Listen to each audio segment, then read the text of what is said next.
એક સમય હતો જ્યારે ફૂલો ઉગાડવા એ માત્ર એક શોખ ગણાતો, પણ હવે એવું બિલકુલ નથી રહ્યું. આધુનિક પદ્ધતિઓ અપનાવીને તે એક બહુ મોટો અને નફાકારક લોકલ તેમજ ગ્લોબલ બિઝનેસ બની ગયો છે. તો ચાલો, પહેલો મુદ્દો લઈએ, સ્થાનિક બજારની વધતી માંગ. તમને જાણીને કદાચ નવાઈ લાગશે કે ભારતના ફૂલો એકદમ ઇન્ટરનેશનલ ક્વોલિટીના હોય છે, છતાંય તેનું 70% જેટલું વેચાણ તો આપણા લોકલ માર્કેટમાં જ થઈ જાય છે. આપણે તો હંમેશા એવું જ માનીએ છીએ ને કે ભાઈ બેસ્ટ વસ્તુઓ તો બધી વિદેશમાં જતી રહે છે, રાઈટ? પણ શું તમે ક્યારેય વિચાર્યું છે કે આપણા પોતાના જ લોકોની વધતી આવકને લીધે આવા પ્રીમિયમ ફૂલો આજે આપણા ઘર આંગણે જ ખપી રહ્યા છે? હવે આટલી મોટી માંગને પહોંચી વળવા માટે ખેડૂતોએ તેમની રીતો પણ બદલવી પડી છે. અને આ જ છે આપણો બીજો મુદ્દો, ખેતીની આધુનિક પદ્ધતિઓ. સામાન્ય ખુલ્લા મેદાનને બદલે હવે નાના ખેડૂતો પણ ગ્રીનહાઉસ કે પોલીહાઉસમાં ફૂલો ઉગાડવા લાગ્યા છે. એક રીતે કહીએ તો આ પોલીહાઉસ એટલે ફૂલો માટેનો એકદમ પર્સનલ વીઆઈપી રૂમ, જ્યાં વાતાવરણ એકદમ પરફેક્ટ હોય અને ખેડૂતને નફો પણ મેક્સિમમ મળે. પણ સાંભળો, આ વીઆઈપી રૂમમાં ફૂલ ઉગાડી લીધા એટલે વાત પૂરી નથી થઈ જતી. એટલે જ આવે છે ત્રીજો અને બહુ અગત્યનો મુદ્દો, સાયન્ટિફિક મેનેજમેન્ટ અને કાપણી પછીની પ્રક્રિયા. ખેતરમાં ફૂલ ઉગાડવું એ તો માત્ર અડધી જ સફર છે. અસલી કસોટી તો તેને બગડતા અટકાવી, એકદમ તાજા રાખીને યોગ્ય ગ્રેડિંગ અને પેકિંગ સાથે બજાર સુધી પહોંચાડવાની છે. આ આખી પ્રોસેસ ખૂબ જ ટેકનિકલ છે. ટૂંકમાં કહીએ તો સાચું આયોજન, વૈજ્ઞાનિક પદ્ધતિઓ અને બજારની પાક્કી સમજ હોય ને તો ફૂલોની ખેતી આજના સમયમાં કોઈપણ ખેડૂત માટે અત્યંત આકર્ષક અને નફાકારક તક બની ચૂકી છે. ચાઇના એસ્ટર માત્ર દેખાવમાં જ સુંદર નથી, પણ તેને ઉગાડવા પાછળ એક આખું વિજ્ઞાન છે. સાચી વાત છે. હું વિચારતી હતી કે ફૂલ આટલું ડિમાન્ડિંગ કેવી રીતે હોઈ શકે. એટલે ચાલો આને સમજીએ. આ એક એવું ફૂલ છે જે મૂળ ચીનનું છે, પણ હવે આખી દુનિયામાં જોવા મળે છે. બરાબર. અને અહીં સૌથી આકર્ષક બાબત એ છે કે દુનિયામાં તેનો ઉપયોગ કેવી રીતે થાય છે. મતલબ મોટાભાગના દેશોમાં તેને કટ ફ્લાવર તરીકે ઉગાડવામાં આવે છે. હા, કટ ફ્લાવર એટલે પેલા ગુલદસ્તામાં હોય છે એવા લાંબી દાંડીવાળા ફૂલ, રાઈટ? હા, બિલકુલ જ. પણ ભારતમાં તેનો ઉપયોગ સાવ અલગ છે. અહીં તેને પરંપરાગત ફૂલ તરીકે છૂટા ફૂલની જેમ વધુ વાપરવામાં આવે છે. અચ્છા. અને સાથે જ બગીચામાં બેડિંગ અને બોર્ડર પ્લાન્ટ તરીકે પણ તેનો ઘણો ઉપયોગ થાય છે. અરે વાહ! આ તો પેલા કોઈ કલાકાર જેવું થયું. બંને જગ્યાએ હિટ, પણ રોલ સાવ અલગ. હા, બહુ સરસ ઉદાહરણ આપ્યું. અને આ ભૌગોલિક જરૂરિયાતો જ ફૂલના ઉપયોગને બદલી નાખે છે. અને કદાચ એટલે જ ભારતમાં તેની અલગ જાતો જોવા મળે છે. મેં સ્ત્રોતમાં વાંચ્યું કે કામિની, પૂર્ણિમા, શશાંક અને વાયોલેટ કુશન જેવી જાતો ભારતીય વંશની છે. હા, અને તેમાં એક ફૂલે ગણેશ નામની જાત પણ છે. ઓહો, ફૂલે ગણેશ! હા, આ જાતમાં તમને ગુલાબી, જાંબલી, વાયોલેટ અને સફેદ જેવા અનેક રંગો જોવા મળશે. અચ્છા, પણ મને એક પ્રશ્ન થતો હતો. આટલા સુંદર નામવાળી જાતોને ઉગાડવી મુશ્કેલ છે ખરી? મતલબ તેમની માંગ શું છે? જુઓ, અહીં જ અસલી વિજ્ઞાન શરૂ થાય છે. આખું વર્ષ ઉગાડવા માટે તાપમાનનું સંતુલન બહુ જ ચોક્કસ હોવું જોઈએ. ચોક્કસ એટલે કેટલું? દિવસનું તાપમાન 20 થી 30 ડિગ્રી સેલ્સિયસની વચ્ચે અને રાત્રિનું તાપમાન 10 થી 18 ડિગ્રી હોવું જોઈએ. આદર્શ રીતે તો 15 થી 17 ડિગ્રી જોઈએ. ઓ બાપે, આ તો બહુ જ સ્પેસિફિક કહેવાય. રાત્રે તાપમાન આટલું નીચું કેમ જવું જોઈએ? એનું કારણ એ છે કે જો રાત્રે તાપમાન ઊંચું રહે તો છોડ શ્વાસ લેવામાં પોતાની બધી ઊર્જા વાપરી નાખે છે. અચ્છા. હા, એટલે ફૂલો ખીલવા માટે તેની પાસે કોઈ ઊર્જા બચતી નથી. અરે, એટલે રાત્રે ઠંડક હોય તો ઊર્જા બચી જાય. સાવ પેલા મોબાઈલના પાવર સેવિંગ મોડ જેવું જ ને? એક્ઝેક્ટલી. અને સાથે જ 50 થી 60% ભેજ અને સારો સૂર્યપ્રકાશ પણ જરૂરી છે. જમીનનું પણ કંઈક હતું ને? મેં વાંચેલું કે જમીન વિશે પણ બહુ કડક નિયમો છે. હા, જમીન રેતાળ ગોરાડું એટલે કે સેન્ડી લોમ હોવી જોઈએ. તેમાં જૈવિક પદાર્થો ભરપૂર હોવા જોઈએ અને તેનું પીએચ લેવલ 6.8 થી 7.5ની વચ્ચે જ હોવું જોઈએ. જો એનાથી વધી જાય તો શું થાય? જો આપણે આને મોટા ચિત્ર સાથે જોડીએ તો આ ચોક્કસ પીએચ અને તાપમાનનું સંતુલન જ છોડને પોષણ આપે છે. જો પીએચ 7.5 થી વધી જાય તો જમીનમાં રહેલા પોષક તત્વો લોક થઈ જાય છે. ઓહ, એટલે મૂળિયા ખાતર હોવા છતાં કંઈ ચૂસી નથી શકતા. સાચી વાત. એટલે જમવાનું સામે હોય પણ મોડા પર તાળું વાગી ગયું હોય એવું. હા, સાવ એવું જ. તો આ બધું સાંભળીને એટલું તો સ્પષ્ટ છે કે ચાઇના એસ્ટરની સફળ ખેતી માટે તાપમાન, માટી અને જાતોની પસંદગી અત્યંત મહત્વપૂર્ણ છે. બિલકુલ. આ બધું ભેગું થાય ત્યારે જ એક સુંદર ફૂલ ખીલે છે. કલ્પના કરો કે એક નાની થેલીમાં મતલબ કે માત્ર 2.5 થી 3 કિલો જેટલા બીજ હોય અને એમાંથી એક આખા હેક્ટર જમીનને રંગબેરંગી ચાઇના એસ્ટર ફૂલોથી ભરી દેવામાં આવે. અરે વાહ, સાંભળવામાં તો આ કોઈ જાદુ જ લાગે. હા, પણ ખરેખર આ કોઈ જાદુ નથી. એકદમ સચોટ વિજ્ઞાન છે. ચાઇના એસ્ટર ફૂલોની વ્યાપારી ખેતીમાં આટલું જંગી અને સફળ ઉત્પાદન કેવી રીતે મેળવાય છે? બરાબર. અને હું કહેવા માંગતી હતી કે આ વિજ્ઞાનની શરૂઆત કઈ સીધી મુખ્ય ખેતરથી નથી થતી. એટલે સીધા મોટા ખેતરમાં બીજ નથી વવાતા? ના, બિલકુલ નહીં. જુઓ, આટલા નાના બીજને જો સીધા મોટા ખેતરમાં ફેંકી દેવામાં આવે તો મોટાભાગના બીજ હવામાન કે જંતુઓનો શિકાર બનીને નિષ્ફળ જ જાય. એટલે જ 1 હેક્ટર માટે જરૂરી એવા 2.5 થી 3 કિલોગ્રામ બીજને સપ્ટેમ્બર કે ઓક્ટોબર મહિનામાં પહેલા નર્સરીમાં વાવવામાં આવે છે. ઓહ, અચ્છા. એટલે કે નાના બાળકોને સીધા મોટી દુનિયાના સંઘર્ષમાં ઉતારવાને બદલે આપણે પહેલા પ્લે સ્કૂલના સુરક્ષિત વાતાવરણમાં રાખીએ, એના જેવું થયું. આ તો ખરું ને? એકદમ સાચું ઉદાહરણ આપ્યું. પ્લે સ્કૂલ જેવું જ. ત્યાં તાપમાન અને પાણી બધું જ કંટ્રોલમાં હોય છે.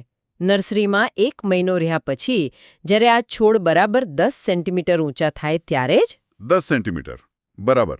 હા, 10 સેન્ટીમીટર ત્યારે જ તેમને ત્યાંથી ઉખાડીને મુખ્ય જગ્યાએ રોપાય છે. કારણ કે એ ઊંચાઈએ પહોંચ્યા પછી તેમના મૂળ અને પ્રકાંડ ખુલ્લા વાતાવરણનો પવન, તાપ અને માટીની કઠોરતા સહન કરવા માટે મજબૂત બની ચૂક્યા હોય છે. તો પ્લે સ્કૂલમાંથી હવે સીધા મેદાનમાં. પણ અહીં મને આ સોર્સ મટીરિયલમાં એક બાબત નહોતી સમજાઈ. છોડ રોપતા પહેલા જમીનને 30 સેન્ટીમીટર ઊંડે સુધી ઓછામાં ઓછી 3 વખત ખેડવાની. હા, 3 વખત. અને વારંવાર પાટિયું ફેરવીને સમતલ કરવાની શી જરૂર છે? મતલબ આટલી બધી મહેનત શા માટે? મૂળિયાઓ જમીનમાં જાતે રસ્તો ન કરી લે? ના, એવું નથી હોતું. ચાઇના એસ્ટરના મૂળિયા શરૂઆતમાં ખૂબ જ નાજુક હોય છે. જો માટીના કઠણ ગાંગડા હોય ને તો મૂળિયા ફેલાઈ ન શકે અને તેમને વિકાસ માટે જરૂરી ઓક્સિજન પૂરતો ન મળે. અચ્છા, એટલે જમીન નરમ કરવી પડે. બિલકુલ.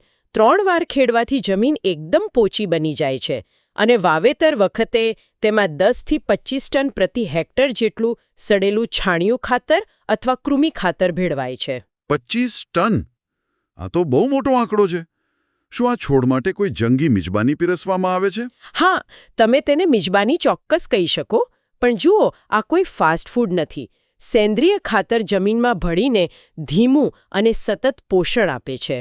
ધીમું પોષણ, બરાબર. હા, નર્સરીમાંથી નવા ખેતરમાં આવેલો છોડ જ્યારે નવી જગ્યાએ ટ્રાન્સપ્લાન્ટ શોક અનુભવે છે ને ત્યારે આ ખાતર તેને ઝડપથી નવી જમીનમાં સ્થિર થવામાં અને મૂળિયા મજબૂત કરવામાં બહુ મદદ કરે છે. હું સમજ્યો. હવે જમીન તૈયાર છે, ખાતર તૈયાર છે, પણ વાવેતરના સમયનું શું? મેં નોંધ્યું છે કે બેંગલુરુમાં તો આની આખું વર્ષ ખેતી થાય છે. હા, બેંગલુરુમાં આખું વર્ષ, ખાસ કરીને મે, જૂન અને સપ્ટેમ્બર ઓક્ટોબરમાં. પણ દિલ્હી જેવા ઉષ્ણકટિબંધીય વિસ્તારોમાં ઓક્ટોબર-નવેમ્બરમાં જ રોપણી થાય છે અને સમશીતોષ્ણ કે ઠંડા વિસ્તારોમાં સપ્ટેમ્બરમાં. આટલો મોટો તફાવત કેમ છે ભૌગોલિક સમયમાં? એનું કારણ એ છે કે ચાઇના એસ્ટર તાપમાન અને સૂર્યપ્રકાશ પ્રત્યે બહુ સેન્સિટિવ છે. બેંગલુરુનું હવામાન આખું વર્ષ લગભગ સમાન અને અનુકૂળ રહે છે. બરાબર. ત્યાં બહુ ઠંડી નથી હોતી. સાચી વાત. પણ દિલ્હીમાં શિયાળાની સખત શરૂઆત પહેલા રોપણી કરવી પડે છે, જેથી ફૂલો આવવાના સમયે કડકડતી ઠંડી કે ધુમ્મસનો સામનો ન કરવો પડે. તાપમાનમાં અચાનક ઘટાડો થાય તો છોડનો વિકાસ અટકી જાય છે. ઓહ, તો હવામાન આટલું મહત્વનું છે.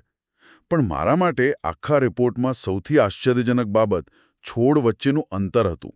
સામાન્ય રીતે આ અંતર 30x30 અથવા 45x45 સેન્ટીમીટર હોય છે.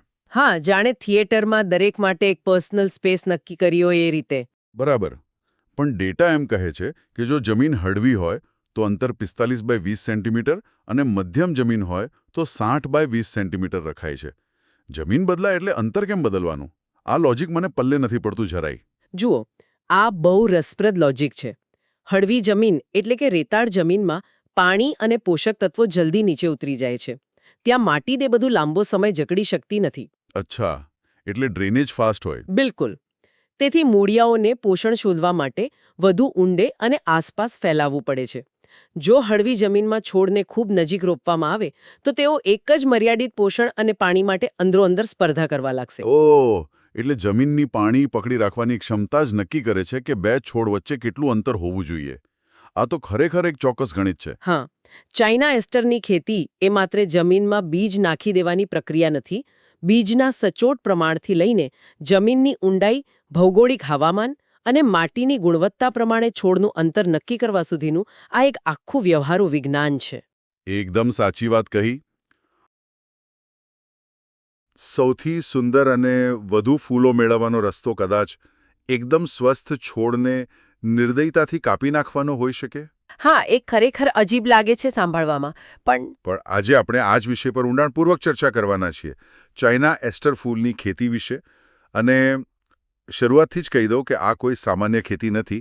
અહીં તો સમય, પોષણ અને રસાયણશાસ્ત્રની આખી એક માઇક્રો મેનેજમેન્ટની રમત છે. બિલકુલ.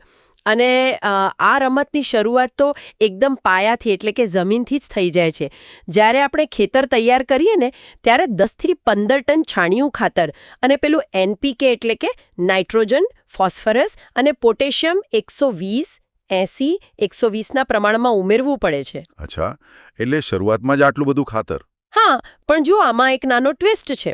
ફોસ્ફરસ અને પોટેશિયમનો પૂરેપૂરો જથ્થો આપણે એક જ વારમાં આપી દઈએ છીએ, પણ નાઇટ્રોજનને 2 કે 3 હપ્તામાં વહેંચવામાં આવે છે. એક મિનિટ, જરા ઊભા રહો. આ નાઇટ્રોજન સાથે આવો ભેદભાવ કેમ? મતલબ બધું એક સાથે જ કેમ નથી આપી દેતા? કારણ કે નાઇટ્રોજન છે ને એ જમીનમાં પાણી સાથે બહુ ઝડપથી ધોવાઈ જતો હોય છે અને છોડને સતત લીલા પાંદડાના વિકાસ માટે લાંબા સમય સુધી તેની જરૂર પડતી હોય છે. ઓ, સમજાયું. એટલે જો બધું એકસાથે આપી દઈએ તો છોડ તેનો પૂરો ઉપયોગ કરી શકે તે પહેલાં જ એ વહી જાય.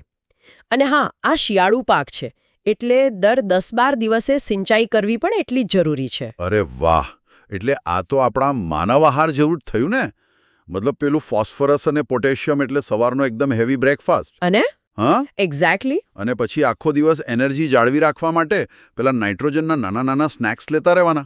એકદમ સચોટ સરખામણી કરી.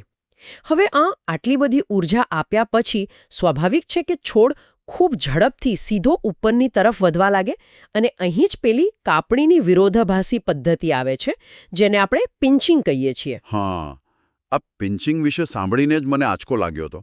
આપણે શા માટે એકદમ સ્વસ્થ છોડની ટોચ કાપી નાખીએ છીએ? આ તો ભવિષ્યના મોટા ફાયદા માટે વર્તમાનમાં જાણી જોઈને એક ડગલું પાછળ હટવા જેવું છે. તે ખરેખર એવું જ છે. દાખલા તરીકે પેલી ઓસ્ટ્રિચ પ્યુમા પર્પલ જેવી જાતો હોય ને તેમાં રોપણીના બરાબર 1 મહિના પછી છોડની ઉપરની કૂંપળો કાપી નાખવામાં આવે છે. વિજ્ઞાનની ભાષામાં કહીએ તો એટલે એનાથી છોડનો વિકાસ અટકી ન જાય? ના, એનાથી છોડની માત્ર ઉપર તરફ વધવાની પ્રકૃતિ અટકે છે, જેને એપિકલ ડોમિનન્સ તોડવું કહેવાય. પરિણામે થાય એવું કે છોડને તેની બાકીની ઊર્જા આજુબાજુની નવી ડાળીઓ વિકસાવવા માટે વાળવી પડે છે. ઓહ, એટલે એક સીધા થાંભલા જેવો છોડ થવાની જગ્યાએ આપણને ઘટાદાર છોડ મળે છે જેમાં વધારે શાખાઓ હોય અને એટલે ફૂલો પણ વધારે આવે, બરાબર? બરાબર. પણ આની એક નાની કિંમત ચૂકવવી પડે છે. આ જે નવી ડાળીઓ બનવાની પ્રક્રિયા છે ને એમાં ફૂલો આવવામાં 8 થી 12 દિવસનો વિલંબ થઈ જાય છે. અચ્છા, એટલે ફૂલો થોડા મોડા આવે છે. હા, પણ અંતિમ પરિણામ એટલું સરસ હોય છે અને ફૂલોની સંખ્યા એટલી વધી જાય છે કે આ વિલંબ આપણને સાર્થક લાગે છે. સાચી વાત છે. તો આપણે છોડને હેવી ડાયટ આપ્યો અને તેને કાપીને વધારે ડાળીઓ ફૂટવા મજબૂર પણ કર્યો. પણ આ બધા ફૂલોની લણણી ક્યારે કરવાની એ નક્કી કઈ રીતે થાય છે? એનો આધાર સંપૂર્ણપણે તેના ઉપયોગ પર છે. જો તમારે માળા કે પૂજા માટે છૂટા ફૂલો જોઈતા હોય તો ફૂલ પૂરેપૂરું ખીલી જાય ને પછી જ તેને તોડવામાં આવે છે. બરાબર. અને જો ડેકોરેશન માટે જોઈતા હોય તો? હા, જો તેને કટ ફ્લાવર તરીકે એટલે કે પેલી દાંડી સાથે વેચવાના હોય તો માત્ર ફૂલનો રંગ દેખાવાની શરૂઆત થાય કે તરત જ તેને કાપી લેવાય છે. અને આવી સઘન પદ્ધતિઓથી આપણે આખા હેક્ટરમાંથી 15 થી 20 ટન જેટલી બમ્પર ઉપજ મેળવી શકીએ છીએ. 15 થી 20 ટન? એ તો ખૂબ વધારે કહેવાય. અને આ કટ ફ્લાવરમાં જ પેલું અદ્ભુત રસાયણશાસ્ત્ર જોવા મળે છે એવું મેં વાંચ્યું હતું. દાંડી ચાપ્યા પછી ફૂલ કરમાવા ન લાગે, તે માટે તેને કોઈ ખાસ દ્રાવણમાં રખાય છે ને? હા બિલકુલ. 1 લિટર નિશ્ચંદિત પાણીમાં 60 ગ્રામ સુક્રોઝ એટલે કે ખાંડ, પછી 250 મિલીગ્રામ 8HQS, 70 મિલીગ્રામ CCC અને 50 મિલીગ્રામ સિલ્વર નાઇટ્રેટ ઉમેરવામાં આવે છે. બાપરે, જો ઉભરો, આટલા બધા કેમિકલ્સ શા માટે? હું સમજી શકું છું કે સુક્રોઝ એટલે કે ખાંડ એ ફૂલને ઊર્જા આપે, કારણ કે હવે તેના મૂળિયા તો છે નહીં. પણ આ બાકીના રસાયણો શું કરે છે? બહુ સારો પ્રશ્ન છે. જુઓ, ખાંડ ઊર્જા તો આપે છે, પણ મીઠું પાણી બેક્ટેરિયાને પણ આમંત્રણ આપે, જે ફૂલની દાંડીને બ્લોક કરી દે છે. એટલે ફૂલ પાણી ના આપી શકે? બરાબર. તેથી સિલ્વર નાઇટ્રેટ અને 8HQS એન્ટીમાઇક્રોબાયલ તરીકે કામ કરે છે. એટલે કે તેઓ પાણીમાં બેક્ટેરિયાને ફૂગ થવા દેતા નથી અને પેલી દાંડીની નળીઓ ખુલ્લી રાખે છે. અને પેલું CCC શું કરે? હા, CCC એ ફૂલની ઉંમર વધવાની પ્રક્રિયાને એકદમ ધીમી પાડી દે છે. આ આખા મિશ્રણથી કાપેલા ફૂલોનું આયુષ્ય 30% જેટલું વધી જાય છે. 30%? આ તો ખરેખર કાપેલા ફૂલો માટે કોઈ જાદુઈ એન્ટી એજિંગ પીણા જેવું થઈ ગયું. પોષણથી લઈને કાપણીની વ્યૂહરચના અને છેલ્લે આ રસાયણશાસ્ત્રની કમાલ. હા, અને આજ તો ચાઇના એસ્ટરની ખેતીની વાસ્તવિકતા છે. તે માત્ર ખેતી નથી, પણ વનસ્પતિ વિજ્ઞાન અને રસાયણશાસ્ત્રનું એક પરફેક્ટ એન્જિનિયરિંગ છે. આપણે જોયું કે કેવી રીતે આ યોગ્ય પોષણનું આયોજન, વધારે શાખાઓ માટે કરાતી વ્યૂહાત્મક કાપણી અને અંતે વૈજ્ઞાનિક લણણીનો આખો સમન્વય એક શાનદાર ઉપજ આપે છે. બિલકુલ સાચી વાત. સામાન્ય રીતે બગીચામાં રંગબેરંગી ફૂલો જોઈએ ને એટલે મનને બહુ શાંતિ મળે. પણ ખરેખર જો આ સુંદરતાની પાછળ જોઈએ, ખાસ કરીને ચાઇના એસ્ટર જેવા આકર્ષક ફૂલોની ખેતીમાં. હવે પેલા કાળા ફોલ્લા ભમરા એટલે કે બ્લેક બ્લિસ્ટર બીટલની જ વાત લઈએ. મેં નોંધમાં વાંચ્યું હતું કે આ જીવાત કોઈ પણ જાતની દયા રાખ્યા વિના પાંદડા અને ફૂલોનો સંપૂર્ણ નાશ કરી દે છે. સાચી વાત છે. આ ભમરાઓનો હુમલો એકદમ સીધો હોય છે. મતલબ તેમની પાચન શક્તિ એટલી તીવ્ર હોય છે કે ગણતરીના કલાકોમાં આખો છોડ સાફ કરી નાખે. બાપરે, કલાકોમાં જ? હા, કલાકોમાં. પણ તેમનાથી બચવું પ્રમાણમાં સહેલું છે, કારણ કે તે સામે દેખાય છે. ખરી મુશ્કેલી તો એશિયાટિક ભમરાથી થાય છે. ઓ, પેલા જે રાતના અંધારામાં હુમલો કરતા ચોરની જેમ વર્તે છે એ જ ને? મતલબ રાત્રે બધું ખાઈ જાય અને દિવસે પાછા જમીનમાં સંતાઈ જાય. પણ મને એ નથી સમજાતું કે આટલા નાના જીવ માટે જમીનમાં છુપાવવું એટલું ફાયદાકારક કઈ રીતે હોઈ શકે? શું એમને પકડવા ખરેખર અશક્ય છે? અશક્ય તો નથી, પણ હા, જટિલ ચોક્કસ છે. જુઓ, દિવસે સૂર્યના તાપથી બચવા અને પક્ષીઓનો શિકાર ન બનવા માટે તેઓ જમીનની ભેજવાળી માટીમાં જતા રહે છે. અચ્છા, એટલે એ એમનું સેફ હાઉસ છે. બરાબર. જ્યારે ખેડૂત સવારે દવા છાંટવા આવે ત્યારે આ ભમરા માટીના સુરક્ષા કવચ નીચે આરામ ફરમાવતા હોય. એટલે જમીનની અંદર રહેવાથી પેસ્ટિસાઇડની સીધી અસર તેમના પર થતી જ નથી. સમજાયું. એટલે આ આખો ટાઈમિંગ અને સુરક્ષાનો ખેલ છે. પણ પેલો કલંકિત પ્લાન્ટ ખટમલો, ટાર્નિશ્ડ પ્લાન્ટ બગ, આ જીવાતની કામ કરવાની રીત મને બહુ વિચિત્ર લાગી.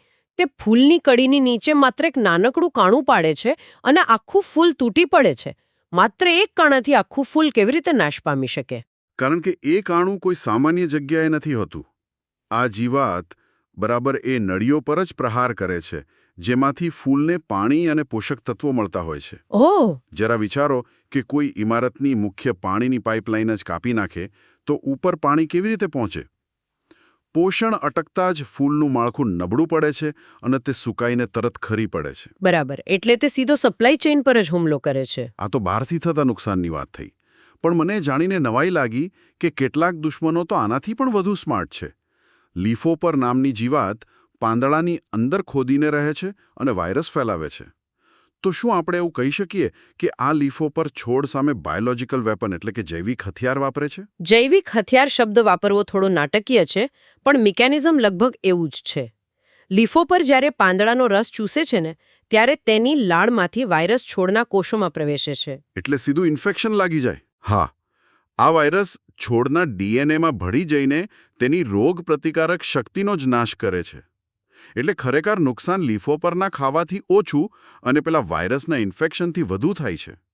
અને આ બધા ખતરનાક દુશ્મનો વચ્ચે એક જીવાત એવી છે જે કોઈ એક્શન ફિલ્મના હીરો જેવી લાગે છે, સેમિલોપર ઈયળ. સ્ત્રોતોમાં ઉલ્લેખ છે કે જ્યારે તેને ખતરો લાગે ત્યારે તે પોતાના શરીરમાંથી એક રેશમી દોરો કાઢીને સીધી લટકી જાય છે. પ્રાણી જગતમાં બચાવની આ એક અત્યંત અસરકારક પદ્ધતિ છે. જ્યારે કોઈ પક્ષી કે શિકારી નજીક આવે ત્યારે તે તરત જ પાંદડા પરથી કૂદીને હવામાં લટકી જાય. વાહ! શિકારી કન્ફ્યુઝ થઈ જાય છે કે શિકાર અચાનક ગાયબ ક્યાં થઈ ગયો, અને ખતરો ટળતા જ તે એ જ દોરાની મદદથી પાછી ઉપર ચડી જાય છે. વાહ, ગજબ કહેવાય. પણ ધારો કે ખેડૂતે પાંદડા અને ફૂલોને આ રાતના ચોર અને વાયરસ ફેલાવનારાઓ કે બચાવી લીધા, તો શું છોડ સુરક્ષિત છે? બિલકુલ નહીં, કારણ કે અસલી અને અદૃશ્ય યુદ્ધ તો જમીનની નીચે ચાલી રહ્યું છે. જાણે કોઈ અંડરગ્રાઉન્ડ માઇનિંગ થતું હોય. હું નેમાટોડ્સની વાત કરું છું. હા, મૂળગાંઠનો નેમાટોડ એ જમીનમાં રહેતો સૂક્ષ્મ કર્મીઓ છે. તે એસ્ટરના મૂળની અંદર ઘૂસીને ત્યાં મોટી ગાંઠો બનાવી દે છે. અને એનાથી નુકસાન શું થાય? આ ગાંઠો મૂળને જમીનમાંથી પાણી અને ખાતર ખેંચતા અટકાવે છે. હવે પાયો જ બ્લોક થઈ જાય એટલે છોડ આપોઆપ કરમાઈ જાય છે. પણ આમાં સૌથી રહસ્યમય તો પર્ણસમૂહ નેમાટોડ છે. સ્ત્રોત મુજબ આ નેમાટોડ બરાબર 20 ડિગ્રી સેલ્સિયસ તાપમાને સૌથી વધુ સક્રિય થાય છે. આવું કેમ? મતલબ તાપમાનનો આટલો સચોટ આંકડો કેમ? જુઓ, આ સૂક્ષ્મજીવોની ચયાપચયની ક્રિયા એટલે કે મેટાબોલિઝમ એ સંપૂર્ણપણે તાપમાન પર જ આધારિત હોય છે. 20 ડિગ્રી સેલ્સિયસ એ તેમના માટે એક પરફેક્ટ ટ્રિગર છે. અચ્છા. આ તાપમાને તેમના શરીરમાં ઉત્સેચકો સૌથી ઝડપથી કામ કરે છે, જેનાથી તેમની પ્રજનન ક્ષમતા અને ભૂખ અનેક ગણી વધી જાય છે. હવે આ અદૃશ્ય હુમલાઓને રોકવા માટે જમીનમાં 1 ગ્રામ પ્રતિ ચોરસ મીટરના દરે ફુરાદાન નામનું રસાયણ નાખીને પાણી પાવાની સલાહ આપવામાં આવે છે. પણ મને અહીં મોટો પ્રશ્ન એ થાય છે કે માત્ર 1 ગ્રામ ફુરાદાન એક આખા ચોરસ મીટરમાં રહેલા બધા છોડને કેવી રીતે બચાવી શકે? હા, એ પ્રશ્ન થવો વ્યાજબી છે. પણ ફુરાદાન કોઈ સામાન્ય પાવડર નથી કે જે માત્ર માટી પર પડ્યો રહે. તે સિસ્ટમિક પેસ્ટિસાઇડ છે. સિસ્ટેમિક એટલે? એટલે કે જ્યારે તેમાં પાણી ભળે છે ત્યારે તે ઓગળીને સીધું છોડના મૂળ દ્વારા આખા છોડની નસોમાં પ્રસરી જાય છે. મતલબ કે આખો છોડ અંદરથી ઝેરી બની જાય છે. ઓહ! એટલે જેવો હુમલો થાય કે તરત જ પૂરું? બિલકુલ. જેવો નેમાટોડ કે અન્ય જીવાત તેનો રસ પીવાનો પ્રયાસ કરે, તેનું ચેતાતંત્ર તરત બંધ પડી જાય છે. આ જ કારણથી 1 ગ્રામ જેટલો નાનો જથ્થો પણ પૂરતો થઈ પડે છે. સમજાયો. એટલે કે આ સુંદર એસ્ટર ફૂલની પાછળ એક અત્યંત જટિલ વિજ્ઞાન અને સંઘર્ષ છુપાયેલો છે. દૃશ્યમાન ભમરાઓથી લઈને વાયરસ ફેલાવતા લીફહોપર્સ અને જમીનની નીચે છુપાયેલા નેમાટોડ્સ સુધી આ ખરેખર એક અદૃશ્ય યુદ્ધ છે. સાચી વાત. આ બાબતો આપણને એ સમજાવે છે કે ખેતી માત્ર બીજ વાવીને બેસી રહેવાનું કામ નથી, પણ તે વિજ્ઞાન અને પ્રકૃતિની સતત બદલાતી ચાલને સમજવાની કળા છે. બગીચામાં ખીલેલા ચાઇના એસ્ટરના ફૂલો બહારથી બહુ સુંદર અને શાંત લાગે. આમ પણ આજે આપણે આ ફૂલોના રોગવિજ્ઞાન, આમાં જે વિગતો છે ને એ ખરેખર ચોંકાવનારી છે. કારણ કે પાંદડા પર અને જમીનની અંદર એકદમ ક્રૂર યુદ્ધ ચાલી રહ્યું છે. હા, બિલકુલ. જો આ કોઈ નાની સૂની લડાઈ નથી. આપણે ઘણીવાર એમ કહીને છોડી દઈએ કે છોડ કરમાઈ ગયો. પણ હકીકતમાં ત્યાં એક આખું જૈવિક સામ્રાજ્ય તોડી પાડવામાં આવ્યું હોય છે કે ફૂગ અને વિષાણુઓ કેટલા આયોજનબદ્ધ રીતે હુમલો કરે છે. સાચી વાત છે.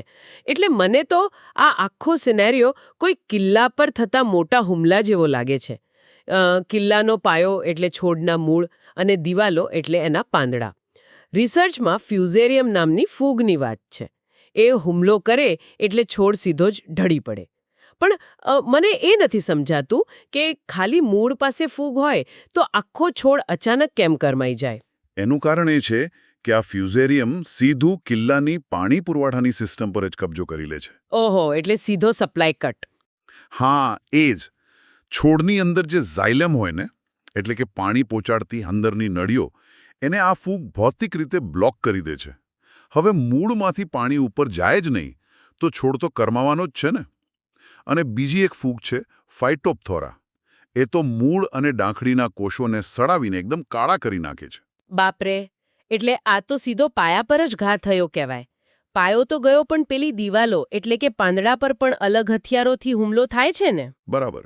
લીફ સ્પોટ નામની ફૂગ નીચેના પાંદડાઓને પીળા કરી દે છે. હા, અને પછી ત્યાં ભૂરા કે કાળા ડાઘ પડે છે. અચ્છા. અને નાના છોડ પર તો રસ્ટ એટલે કે કાટ લાગવાની પ્રક્રિયા પણ જોવા મળે છે. પાંદડાની નીચે તેજસ્વી પીળા અથવા નારંગી રંગની ફોલ્લીઓ થઈ જાય છે. જાણે દિવાલોમાં મોટા ગાબડા પડ્યા હોય એવું જ લાગે. સાચી વાત છે. અને આ હુમલાખોરોને મોસમનો પણ પૂરો સાથ મળે છે. જો વાતાવરણ થોડું ઠંડુ અને ભેજવાળું હોય તો ગ્રે મોલ્ડ એટલે કે બોટ્રિટિસ સિનેરિયા નામની ફૂગ સક્રિય થઈ જાય. ઓહ. તે છોડના કોષોમાં પ્રવેશીને તેમને અંદરથી જ બાળી નાખે છે. પણ સદભાગ્યે અહીં આપણને વિજ્ઞાનની પેલી અદૃશ્ય ઢાલ કામ લાગે છે. અદૃશ્ય ઢાલ એટલે પેલી ફૂગનાશક દવાઓની વાત કરો છો ને તમે, જેમ કે 0.2% ઝીનેબ કે મેનેબ અથવા સલ્ફરનો છંટકાવ. પણ આ રસાયણો કામ કઈ રીતે કરે છે ખરેખર? જુઓ, જ્યારે આપણે આ રસાયણો છાંટીએ છીએ ત્યારે તે પાંદડા પર એક માઇક્રોસ્કોપિક લેયર બનાવે છે. આ રાસાયણિક પડ ફૂગના બીજકણોને અંકુરિત થતાં જ રોકી લે છે અથવા તો તેમના કોષોની દિવાલ જ તોડી નાખે છે. એટલે અઠવાડિયામાં 2 વાર આનો છંટકાવ કરીએ તો કિલ્લાને બહારના હુમલાઓથી બચાવી શકાય.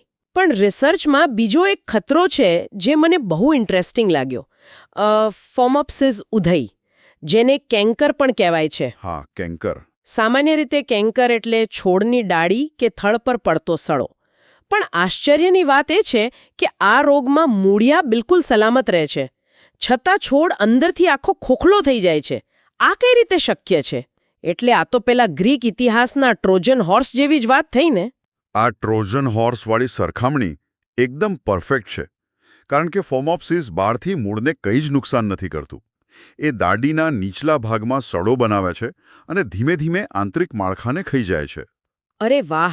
એટલે મૂળ ભલે મજબૂત હોય પણ ઉપર પોષક તત્વો પહોંચાડવાનો રસ્તો જ નષ્ટ થઈ જાય. બિલકુલ. પણ જો આ ફોમોપ્સિસ ટ્રોજન હોર્સ જેવો લાગતો હોય ને તો વાયરસ એટલે કે વિષાણુઓની કામગીરી તો એનાથી પણ વધુ ખતરનાક અને ગુપ્ત છે. વાયરસમાં એવું તે શું અલગ હોય છે? ફૂગ મોટાભાગે બહારથી ભૌતિક હુમલો કરે છે, જ્યારે વાયરસ છોડના ડીએનએ અને આખી સિસ્ટમમાં જ ભળી જાય છે. દાખલા તરીકે એસ્ટરિયલોસ અને સ્પોટેડ વિલ્ટ જેવા વાયરસ. અચ્છા. આ વાયરસ હવામાં નથી ઉડતા પણ જંતુઓ તેમના વાહક બને છે. જંતુઓ એક પાંદડામાંથી રસ ચૂસે અને સાથે વાયરસ છોડની નસોમાં દાખલ કરી દે. ઓહ! અને આની અસર સીધી પાંદડાની ડિઝાઇન પર પડે છે. રિસર્ચમાં ક્રાઇસન્થેમમ મોઝેઇક નામના વાયરસનો પણ ઉલ્લેખ છે. મોઝેઇક એટલે પાંદડા પર પડતા વિચિત્ર અનિયમિત રંગના આછા કે ઘાટા ડાઘા, જે પાંદડાની આખી રચના જ બગાડી નાખે છે. હા, અને આ ક્રાઇસેન્થેમમ મોઝાઇકની સૌથી ડરામણી વાત એ છે કે તે કોઈ જંતુ દ્વારા નથી ફેલાતો. તો પછી કઈ રીતે ફેલાય છે? તે સીધો બીજ દ્વારા જ જન્મે છે. એ વાયરસ છોડના બીજની અંદર જ પ્રોગ્રામ થયેલો હોય છે. એટલે પેલો ટ્રોજન હોર્સ તો બીજ વાવતાની સાથે જ જમીનમાં પહોંચી જાય છે. બાપરે! એટલે આમાં તો ફૂગનાશક જેવી કોઈ ઢાલ કે રસાયણ પણ કામ નહીં લાગતું હોય. જરાય નહીં. જો વાયરસ જંતુઓથી ફેલાતો હોય તો જંતુનાશક દવાઓ છાંટીને વાહક પર કાબૂ મેળવી શકાય. પણ જો છોડમાં એકવાર વાયરસ લાગી ગયો હોય તો પછી કોઈ જ દવા કામ ન આવે. એટલે છેવટે ચેપગ્રસ્ત છોડને જડમૂળથી ઉખાડીને બાળી નાખવા સિવાય કોઈ જ વિકલ્પ રહેતો નથી. હા, દુઃખદ છે, પણ એ જ એક રસ્તો છે. આ આખી ચર્ચા પરથી એક વાત સ્પષ્ટ થઈ ગઈ કે બાગકામ એ ખાલી સૂર્યપ્રકાશ અને પાણી આપીને ફૂલો ઉગાડવાની સાદી પ્રક્રિયા નથી. આ એક સતત ચાલતું અને બહુ નિર્દય માઇક્રો ઇકોલોજીકલ યુદ્ધ છે. એકદમ સાચું. અને આ યુદ્ધ જીતવા માટે ચોક્કસ રસાયણોનો ખૂબ જ ગણતરીપૂર્વક ઉપયોગ જરૂરી છે. જેમ કે યોગ્ય સમયે 0.1% કેલિક્સન અથવા 0.2% માન્કોઝેબ જેવી દવાઓનો છંટકાવ કરવો પડે. આમાં ટાઈમિંગ અને મિકેનિઝમ જ બધું છે. હા, સમયસર દવાનો છંટકાવ થાય તો જ ફૂગના કોષોને તોડી શકાય.